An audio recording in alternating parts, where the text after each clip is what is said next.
ಸ್ನೇಹಿತರೆಲ್ಲರಿಗೂ ನಮಸ್ಕಾರ. ಶಾಸ್ತ್ರೀಯ ಶಾಸ್ತ್ರ ಚಾನಲ್ಗೆ ಸ್ವಾಗತ. ಇವತ್ತಿನ ವಿಷಯ ಏನಪ್ಪ ಅಂತಂದರೆ ಧ್ಯಾನ ಮತ್ತು ಜ್ಞಾನ ಮುಂದುವರೆದ ಭಾಗ. ಸ್ನೇಹಿತರೆ, ಧ್ಯಾನ ಅನ್ನೋದು ಏನು ಅನ್ನೋದು ವಿಚಾರ ಮಾಡೋದಾಗಿದ್ದರೆ ಅದು ನಮ್ಮಲ್ಲೇ ಅಡಗಿರುವಂತಹ ಒಂದು ಅಗಾಧವಾದ ಅದ್ಭುತವಾದಂಥ ಶಕ್ತಿ. ಅದನ್ನು ನಾವು ಒಂದು ಸರಳ ಭಾಷೆಯಲ್ಲಿ ನೋಡೋದಾಗಿದ್ದರೆ ಸೂರ್ಯನ ತೇಜಸ್ಸಿಗೆ ಹೋಲಿಸ್ಬೋದು ಅಥವಾ ದೀಪದ ಕಾಂತಿಗೆ ನಾವು ಅದನ್ನು ಇಲ್ಲಿ ರೂಪಿಸ್ಬೋದು. ಹೇಗೆ ದೀಪವು ಪ್ರಜ್ವಲಿಸಿ ತನ್ನ ಸುತ್ತಮುತ್ತಲಿನ ಕತ್ತಲನ್ನು ಹೋಗಲಾಡಿಸಿ ಅಲ್ಲಿ ಒಂದು ಬೆಳಕನ್ನು ನೀಡುತ್ತದೆಯೋ ಅದೇ ರೀತಿಯಾದ ದೇಹವು ತನ್ನ ಸುತ್ತಲಿರುವ ಕತ್ತಲನ್ನು ಹೋಗಲಾಡಿಸಲು ಅಥವಾ ಅಂಧಕಾರವನ್ನು ತೆಗೆದುಹಾಕಲು ಈ ಧ್ಯಾನ ಎಂಬ ಜ್ಯೋತಿಯನ್ನು ಬೆಳಗಿಸಿ ಪ್ರಜ್ವಲಿಸಿ ಇಲ್ಲಿ ನಾವು ಜ್ಞಾನದ ಕಡೆಗೆ ಇಲ್ಲಿ ದಾಪುಗಾಲು ಹಾಕಲು ಸಾಧ್ಯವಾಗುತ್ತದೆ. ಹಾಗಾದರೆ ಈ ಧ್ಯಾನ ಎಂಬುದನ್ನು ಏನು, ಅದನ್ನು ನಾವು ಯಾವ ರೀತಿ ಪಡೆದುಕೊಳ್ಬೋದು ಮತ್ತು ಯಾವ ಸಮಯದಲ್ಲಿ ಪಡೆದುಕೊಳ್ಬೋದು ಮತ್ತು ಯಾವ ರೀತಿಯೆಲ್ಲ ಇದನ್ನು ನಾವು ನಮ್ಮೊಳಗೆ ಇಲ್ಲಿ ನಾವು ಕಂಡುಕೊಳ್ಬೋದು ಅನ್ನೋದನ್ನು ಈ ಮುಂದಿನ ವಿಡಿಯೋದಲ್ಲಿ ನೋಡೋಣ. ಇದನ್ನು ಇನ್ನೂ ಅತ್ಯಂತ ಸರಳ ಭಾಷೆಯಲ್ಲಿ ಹೋಲಿಸಿ ನೋಡೋದಾಗಿದ್ದರೆ ನಾವು ನಿದ್ದೆಯಲ್ಲಿದ್ದಾಗ ಮಾಡುವಂತಹ ಅಥವಾ ಕಾಣುವಂತಹ ಕನಸು ಇಲ್ಲಿ ನಾವು ಅಪ್ರಜ್ಞಾನವಂತವಾಗಿ ಕಾಣುವಂತಹ ಧ್ಯಾನ. ಅದನ್ನು ನಾವು ಇಲ್ಲಿ ಎಚ್ಚರವಾಗಿದ್ದಾಗ ಒಂದು ಪ್ರತಿಫಲದ ರೂಪದಲ್ಲಿ ಸಾಧಿಸುವಂಥ ಸಾಧನೆಯೇ ಧ್ಯಾನವಾಗಿರ್ತದೆ. ನಿದ್ದೆ ಒಂದು ರೂಪದಲ್ಲಿ ನಾವು ಕಾಣುವಂಥ ಕನಸು ನಮ್ಮ ಒಂದು ಹಿಡಿತದಲ್ಲಿರುವುದಿಲ್ಲ ಮತ್ತು ಅದು ಗೋಚರಿಸುವ ಕಡೆಗೆ ನಾವು ಅದನ್ನು ಹಿಂಬಾಲಿಸುತ್ತಾ ಹೋಗಿರುತ್ತಿರ್ತೇವೆ. ಆದರೆ ಈ ಒಂದು ಧ್ಯಾನ ರೂಪದಲ್ಲಿ ನಮಗೆ ಬೇಕಾದ ಕನಸನ್ನು ನಾವಿಲ್ಲಿ ಸೃಷ್ಟಿಸಿ ಆ ಒಂದು ಕನಸು ಸಾಕಾರ ರೂಪಗೊಳ್ಳುವಲ್ಲಿ ಈ ಎಲ್ಲ ಯಶಸ್ಸು ಈ ಒಂದು ಧ್ಯಾನದಲ್ಲಿ ಕಾರಣವಾಗುತ್ತದೆ. ಏನಿದು ಗೊಂದಲ? ಧ್ಯಾನಕ್ಕೂ ಕನಸಿಗೆ ಏನು ಸಂಬಂಧ? ಯಾಕೆ ಇದನ್ನು ಧ್ಯಾನವನ್ನು ನಾನು ಕನಸಿಗೆ ಹೋಲಿಸುತ್ತಿದ್ದೇನೆ ಎಂಬುದನ್ನು ನೀವು ಇಲ್ಲಿ ತಿಳಿಯಲೇಬೇಕಾಗುತ್ತದೆ. ಮನುಷ್ಯನು ತನ್ನ ದೇಹದಲ್ಲಿ ಅಡಗಿ ಮತ್ತು ಹುದುಗಿ ಕುಳಿತಿರುವಂಥ ಈ ಶಕ್ತಿಯನ್ನು ಕಂಡುಕೊಳ್ಳಲಾರದೆ ತನ್ನ ಜೀವನವನ್ನು ನಶಿಸಿಕೊಂಡು ಅಪ್ರಜ್ಞಾವಂತನಾಗಿ ನಡೆದುಕೊಂಡು ತನ್ನ ಜೀವನವನ್ನು ನರಕಕ್ಕೆ ಒಯ್ದು ಎಲ್ಲ ಯಶಸ್ಸುಗಳನ್ನು ಕಳೆದುಕೊಂಡು ಇಲ್ಲಿ ಅವನು ಕಷ್ಟ ನಷ್ಟಗಳನ್ನು ಅನುಭವಿಸುತ್ತಾನೆ. ಜ್ಞಾನವನ್ನು ಕಂಡುಕೊಳ್ಳುವಂಥ ವ್ಯಕ್ತಿಯು ತನ್ನಲ್ಲಿ ಪ್ರಕಾಶಮಾನದಂಥ ತೇಜಸ್ಸನ್ನು ಕೊಂಡು ಇಲ್ಲಿ ತನಗೆ ಬೇಕಾದಂಥ ಸಾಧನೆ ಹಾದನ್ನು ರಚಿಸಿ ಇಲ್ಲಿ ತನ್ನ ಯಶಸ್ಸನ್ನು ರೂಪುಗೊಳಿಸುತ್ತಾನೆ ಅಥವಾ ತನ್ನ ಸಾಕಾರ ಪರಬ್ರಹ್ಮ ರೂಪವನ್ನು ಕಂಡುಕೊಳ್ಳುತ್ತಾನೆ. ಇಲ್ಲಿ ನಾವು ಧ್ಯಾನವನ್ನು ಯಾವ ರೀತಿಯೆಲ್ಲ ಕೈಗೊಳ್ಳಬಹುದು, ಯಾರು ಇದನ್ನೆಲ್ಲ ಧ್ಯಾನವನ್ನು ಪಡೆದುಕೊಳ್ಳಬಹುದು ಮತ್ತು ಯಾವ ಸ್ಥಳದಲ್ಲಿ ಇದನ್ನು ಹೆಚ್ಚಾಗಿ ರೂಪಿಸಬಹುದು ಅಥವಾ ಅದಕ್ಕೆ ಕಂಡುಕೊಳ್ಳುವ ಮಾರ್ಗಗಳು ಯಾವುವು ಮತ್ತು ಯಾವ ಒಂದು ಸುಲಭ ರೂಪದಲ್ಲಿ ಈ ಒಂದು ಧ್ಯಾನವನ್ನು ನಾವು ಹೆಚ್ಚಾಗಿ ಇಲ್ಲಿ ಸಿದ್ಧಿಸಲ್ಪಡುತ್ತೇವೆ ಎಂಬುದನ್ನು ನಾವಿಲ್ಲಿ ತಿಳ್ಕೊಳ್ತಾ ಹೋಗ್ತೀವಿ. ಜೀವನವು ಕಷ್ಟ ನಷ್ಟಗೊಳಗಾದಾಗ ಮತ್ತು ಎಲ್ಲ ರೀತಿಯ ಒಂದು ಗೊಂದಲದಲ್ಲಿ ನಾವು ಇಲ್ಲಿ ಸಿಲುಕೊಂಡಾಗ ಈ ಒಂದು ಪರಬ್ರಹ್ಮ ಸಾಕಾರ ರೂಪವೇ ನಮಗೆ ಮಾರ್ಗವನ್ನು ತೋರುತ್ತದೆ. ಅರಿವೇ ಗುರು ಎಂಬಂತೆ ನಮ್ಮಲ್ಲಿ ಅಡಗಿಕೊಳ್ಳುವಂತಹ ಗುರುವು ನಮಗೆ ಒಂದು ಸನ್ಮಾರ್ಗದಲ್ಲಿ ಕೊಂಡೊಯ್ದು ಇಲ್ಲಿ ಜೀವನದಲ್ಲಿ ಯಶಸ್ಸನ್ನು ಪಡೆಯಲು ಅದೇ ರೀತಿಯಾದಂತಹ ಸಕಲ ಸಾಕಾರ ಪರಬ್ರಹ್ಮ ರೂಪವನ್ನು ಹೊಂದಲು ಮತ್ತು ಅದೇ ರೀತಿಯಾಗಿ ಸನ್ಮಾರ್ಗದಲ್ಲಿ ನಡೆಯಲು ಕೂಡ ಈ ಒಂದು ಧ್ಯಾನ ರೂಪವು ನಮಗೆ ಶಕ್ತವಾಗುತ್ತದೆ ಎಂದು ನಾವಿಲ್ಲಿ ಹೇಳಬಹುದು. ಧ್ಯಾನವನ್ನು ಎಲ್ಲಿ ಬೇಕಾದರೂ ಯಾವಾಗ ಬೇಕಾದರೂ ಮತ್ತು ಯಾವ ವಯಸ್ಸಿನಲ್ಲಾದರೂ ಇದನ್ನು ಸಾಧನೆಯಲ್ಲಿ ರೂಢಿಸಿಕೊಳ್ಳಬಹುದು. ಈ ಒಂದು ಧ್ಯಾನ ಸ್ಥಿತಿಯನ್ನು ಪಡೆದುಕೊಳ್ಳಲು ಬಾಲ್ಯ, ಯೌವನ, ಗೃಹಸ್ಥ, ವೃದ್ಧಾಪ್ಯ ಮತ್ತು ವಾನಪ್ರಸ್ಥಾಶ್ರಮ ಎಂಬ ಭೇದ ಭಾವವಿಲ್ಲ. ಯಾವ ವಯಸ್ಸಿನಲ್ಲಾದರೂ ನಾವು ಈ ಧ್ಯಾನವನ್ನು ಪಡೆದುಕೊಳ್ಳಲು ಸಿದ್ಧವಾಗಿರಲು ಈ ಒಂದು ಸಾಕಾರ ರೂಪವನ್ನು ಪಡೆದುಕೊಳ್ಳಲು ನಾವು ಯಶಸ್ಸನ್ನು ಹೊಂದಬಹುದೆಂದು ನಾವಿಲ್ಲಿ ತಿಳಿದುಕೊಳ್ಳಬಹುದು. ಈಗಿನ ದಿನಗಳಲ್ಲಿ ಕೆಲವು ಮಾಧ್ಯಮದವರು ಮತ್ತು ಅನೇಕ ರೀತಿಯ ತರಬೇತಿಯ ಕೇಂದ್ರಗಳು ಈ ರೀತಿಯಾಗಿ ಧ್ಯಾನವನ್ನು ರೂಪಿಸಿಕೊಳ್ಳಲು ಸಹಾಯ ಮಾಡಲು ಹಣವನ್ನು ವಸೂಲಿ ಮಾಡೋದಾಗಿ ಕಂಡುಕೊಂಡಿರುತ್ತೇವೆ. ಕೇವಲ ಶುದ್ಧ ರೂಪದ ಮನಸ್ಸಿನಿಂದ ಒಬ್ಬ ಗುರುವು ಇದನ್ನು ತಿಳಿಸಿಕೊಡುವ ಹೊರತಾಗಿ ಯಾವುದೇ ರೀತಿಯ ಹಣದ ಆಸೆಗಾಗಿ ಇದನ್ನು ನಾವು ಪಡೆಯುವಂತಿಲ್ಲ ಮತ್ತು ನಮ್ಮಲ್ಲಿರುವ ಗುರುವನ್ನು ನಾವು ಕಂಡುಕೊಳ್ಳಲು ಯಾವುದೇ ರೀತಿಯಾದಂತಹ ಇಲ್ಲಿ ಸಹಾಯ ಕೂಡ ಅವಶ್ಯಕತೆ ಆಗಿರುವುದಿಲ್ಲ. ಕೇವಲ ಬ್ರಹ್ಮೋಪದೇಶ ಒಂದು ಮಾತ್ರ ಇದು ಒಂದಕ್ಕೆ ಕಾರಣವಾಗಿರುತ್ತದೆ.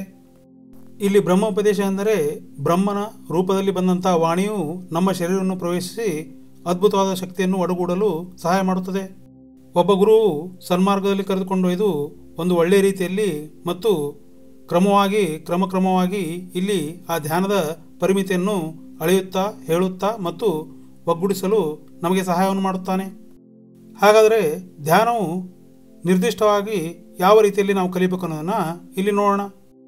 ಧ್ಯಾನವನ್ನು ಮೊದಲು ನಾವು ಪ್ರವೇಶಿಸಲು ಇಲ್ಲಿ ನಮಗೆ 5 ವರ್ಷದ ಬಾಲ್ಯಾವಸ್ಥೆಯಿಂದ ಸಾಧ್ಯವಾಗುತ್ತದೆ. 5 ವರ್ಷದ ಮಗುವಿಗೆ ಚೆನ್ನಾಗಿ ಪ್ರಜ್ಞೆ ಮೂಡಿ ತಾನು ಎಂಬ ಭಾವನೆ ಅದರಲ್ಲಿ ಮೂಡುತ್ತದೆ. ಹಾಗಾಗಿ ತಾನು ಮಾಡುವ ಸ್ಥಿತಿಗತಿಯನ್ನು ಕೂಡ ಅದು ಗಮನಾರ್ಹವಾಗಿ ಯೋಚಿಸುತ್ತದೆ.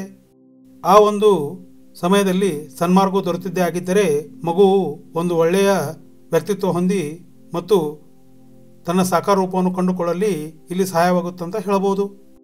ಅದಕ್ಕೆ ಕೆಲವು ಬಂಧನಗಳಲ್ಲಿ ಅಥವಾ ಧರ್ಮಗಳಲ್ಲಿ ಇಲ್ಲಿ ನಾವು ಮುಂಜುವೆ ಅಥವಾ ಬ್ರಹ್ಮೋಪದೇಶವನ್ನು ನೋಡಿರುತ್ತೇವೆ. ಇಲ್ಲಿ ಬ್ರಹ್ಮೋಪದೇಶ ಮತ್ತು ಧ್ಯಾನಕ್ಕೆ ಯಾವ ರೀತಿ ಸಂಬಂಧವಿದೆ ಎಂಬುದು ತಾವು ಯೋಚಿಸಬಹುದು. ಬ್ರಹ್ಮೋಪದೇಶ ಎನ್ನುವುದು ಒಂದು ಸನ್ಮಾರ್ಗವಾಗಿರುತ್ತದೆ ಮತ್ತು ಬೀಜಾಕ್ಷರದಿಂದ ಕೂಡಿರುತ್ತದೆ. ಅದು ನಮ್ಮನ್ನು ಒಳ್ಳೆಯ ಸ್ಥಿತಿ, ಗತಿ ಹಾಗೆ ಒಳ್ಳೆಯ ಒಂದು ಸ್ಥಿತ ರೂಪದಲ್ಲಿ ಕರೆದುಕೊಂಡು ಹೋಗಲು ಸಹಾಯ ಮಾಡುತ್ತದೆ. ಮನಸ್ಸು ಚಿಟ್ಟೆಯಂತೆ ಒಂದು ಹೂವಿನಿಂದ ಒಂದು ಹೂವಿಗೆ ಹಾರುವ ಹಾಗೆ ವಿಚಲಿತವಾಗಿ ಸದಾಕಾಲ ಬೇರೆ ಬೇರೆಯಾದ ಆಲೋಚನೆಗಳನ್ನು ರೂಪುಗೊಳಿಸುತ್ತದೆ.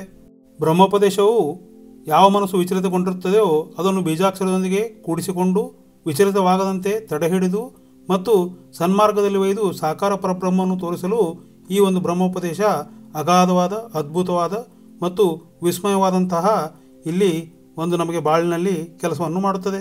ಹೇಗೆ ಒಬ್ಬ ಅಕ್ಕಸಾಲಿಗನು ತನ್ನ ಬಂಗಾರದ ಕೆಲಸವನ್ನು ತನ್ನ ಮಕ್ಕಳಿಗೆ ಮತ್ತು ಬರುವ ವಂಶಾವಳಿಗೆ ಯಾವ ರೀತಿಯಾಗಿ ಸೂಕ್ಷ್ಮವಾಗಿ, ತೀಕ್ಷ್ಣವಾಗಿ ಮತ್ತು ಅಣುವಾಗಿ ತಿಳಿಸಿಕೊಡುತ್ತಾನೆಯೋ ಅದೇ ರೀತಿಯಾಗಿ ದೇವರಿಂದ ಪಡೆಯಲ್ಪಟ್ಟ ಈ ಜ್ಞಾನವು ಬ್ರಾಹ್ಮಣನ ಮೂಲಕ ಅಥವಾ ಬ್ರಹ್ಮೋಪದೇಶದ ಮೂಲಕ ಅಥವಾ ಗುರುವಿನ ಮೂಲಕ ಈ ಒಂದು ಬೀಜಾಕ್ಷರವನ್ನು ಹೊಂದಿ ಸನ್ಮಾರ್ಗದಲ್ಲಿ ಮತ್ತು ಸದ್ಬುದ್ಧಿಯನ್ನು ಉಂಟು ಮಾಡಲು, ನಕಾರಾತ್ಮಕತೆಯನ್ನು ದೂರು ಮಾಡಲು, ತನ್ನ ಜೀವನ ಉದ್ದಕ್ಕೂ ಬರುವಂತಹ ಕಷ್ಟ ನಷ್ಟಗಳಿಂದ ಪಾರಾಗಲು ಮತ್ತು ಸನ್ಮಾರ್ಗವನ್ನು ಕಂಡುಕೊಳ್ಳಲು ಈ ಬ್ರಹ್ಮ ಉಪದೇಶ ಇಲ್ಲಿ ಸಹಾಯವಾಗುತ್ತಂತ ನಾವು ಹೇಳಬಹುದು. ಈ ಒಂದು ವಿಷಯವು ಯಾವುದೇ ಜಾತಿ ಭೇದಗಳಿಗೆ, ವರ್ಣಗಳಿಗೆ ಸಂಬಂಧಪಟ್ಟಿಲ್ಲ. ಆದರೆ ಇಲ್ಲಿ ಬ್ರಹ್ಮೋಪದೇಶ ಎನ್ನುವುದು ಕೇವಲ ಒಂದು ಸಹಾಯಕಾರಿಯಾದಂತಹ ಸಾಧನವಾದ ಅಂಶವಾಗಿದೆ ಎನ್ನುವುದು ನಾವೆಲ್ಲರೂ ಮನದಟ್ಟು ಮಾಡಿಕೊಳ್ಳಬೇಕು. ಹೇಗೆ ಒಂದು ಕೆಲಸವನ್ನು ಮಾಡುವಾಗ ನಾವು ತದೇಕಚಿತ್ತದಿಂದ ಕೂಡಿ ಆ ಬೇಕಾದ ಕೆಲಸಕ್ಕೆ ಸಲಕರಣೆಗಳು, ವಸ್ತ್ರಗಳು, ಸ್ಥಿತಿ, ಗತಿ ಹಾಗೆ ಸಮಯವನ್ನು ನಿರ್ದಿಷ್ಟಗೊಳಿಸುತ್ತೇವೆಯೋ ಅದೇ ರೀತಿಯಾಗಿ ಮಾಡುವಂಥ ಧ್ಯಾನಕ್ಕೂ ಕೂಡ ಸ್ಥಿತಿ, ಗತಿ, ಸಮಯ ಹಾಗೆ ಅದಕ್ಕಿರುವಂಥ ಉದ್ದೇಶ ಮತ್ತು ಅದನ್ನು ಹೊಂದಲು ಸಾಕಾರಾತ್ಮಕ ರೂಪವನ್ನು ಪಡೆಯಲು ಬೇಕಾದ ಎಲ್ಲ ಸಲಕರಣೆ, ಸಾಧನೆಗಳೇ ಈ ಬ್ರಹ್ಮೋಪದೇಶದಿಂದ ಕೂಡಿದಂಥ ಜ್ಞಾನ ಅಥವಾ ಧ್ಯಾನ. ಹಾಗಾದರೆ ಧ್ಯಾನವನ್ನು ನಾವು ಯಾವ ರೀತಿ ಮಾಡಬೇಕು? ಯಾವ ಒಂದು ಸ್ಥಳದಲ್ಲಿ ಈ ಒಂದು ಧ್ಯಾನವನ್ನು ಪರಿಣಿತಿಯಲ್ಲಿ ಪಡೆದುಕೊಳ್ಳಬಹುದು? ಯಾರ ಮೂಲಕ ಈ ಧ್ಯಾನವನ್ನು ನಾವು ಸಾಕಾರಾತ್ಮಕತೆಗೆ ತೆಗೆದುಕೊಂಡು ಬರಬಹುದು? ಮತ್ತು ಈ ಧ್ಯಾನದ ಮುಖ್ಯ ಉದ್ದೇಶವೇನು? ಅದರಿಂದ ಆಗುವಂಥ ವಿಸ್ಮಯಗಳೇನು? ಮತ್ತು ಅದರಿಂದ ನಾವು ಯಾವೆಲ್ಲ ಮಾರ್ಗವನ್ನು ಕಂಡುಕೊಳ್ಳುತ್ತೇವೆ? ಮತ್ತು ಮುಂದೆ ಬರುವಂತಹ ಆಗುಹೋಗುಗಳು ಯಾವ್ಯಾವು? ಮತ್ತು ದೇಹ ಸ್ಥಿತಿ, ಮನಸ್ಸಿನ ಸ್ಥಿತಿ ಮತ್ತು ಸಾಕಾರ ಪರಬ್ರಹ್ಮನು ಹೊಂದುವಂತಹ ಈ ಒಂದು ನಮ್ಮ ಮನಸ್ಸು ಬುದ್ಧಿ ಎಂಬ ತದೇಕ ತೀಕ್ಷ್ಣವಾದ ಖಡ್ಗದಂತೆ ಆಯುಧವಾಗಿರುವಂತಹ ಈ ಮನಸ್ಸನ್ನು ಯಾವ ರೀತಿಯೆಲ್ಲ ಪರಿಶುದ್ಧಗೊಳಿಸುತ್ತೇವೆ ಎಂಬುದು ಮುಂದಿನ ಭಾಗದಲ್ಲಿ ವಿವರಿಸಲಾಗುತ್ತದೆ. ಧ್ಯಾನದ ಮತ್ತು ಜ್ಞಾನದ ಮುಂದಿನ ವಿವರಗಳನ್ನು ಕಾಯ್ದಿರಿಸಿಕೊಳ್ಳಲಾಗಿದೆ. ಅದಕ್ಕಾಗಿ ತಾವು ಈ ಚಾನಲನ್ನು ಸಬ್ಸ್ಕ್ರೈಬ್ ಮಾಡಿಕೊಳ್ಳಿ. ವಿಡಿಯೋ ಲೈಕ್ ಆದರೆ ಲೈಕ್ ಮಾಡಿ, ಹಾಗೆ ಶೇರ್ ಮಾಡಿ ಮತ್ತು ನಿಮ್ಮ ಅನಿಸಿಕೆ ಮತ್ತು ಅಭಿಪ್ರಾಯನ ಇಲ್ಲಿ ತಿಳಿಸೋದನ್ನು ಮರಿಬೇಡಿ.